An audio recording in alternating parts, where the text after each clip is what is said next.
עסקים פתוחים בשבת או לא פתוחים בשבת? מה מביא יותר פרנסה ומה גורם לכם להפסדים?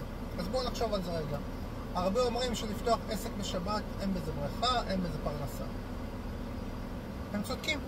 חלק לא קטן מהעסקים, בעיקר בעסקי המזון, ברגע שהם פותחים בימי שבת, הם מפסידים לא מעט לקוחות, בגלל שבסוף אנחנו מדינה שיש בה המון אנשים שמאמינים.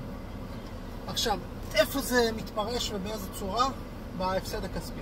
קודם כל אתה מקבל פחות לקוחות גם במהלך השבוע, כי ברגע שאתה פתוח בשבת, אין לך כשרות מבחינתם.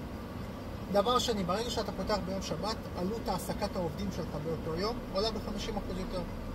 דבר נוסף, ברגע שאתה פותח בשבת, אתה צריך קודם כל אישורים לפתוח בשבת, לא כל מקום ייתן לך לפתוח את זה, ובוא נגיד ויש לך את האישורים.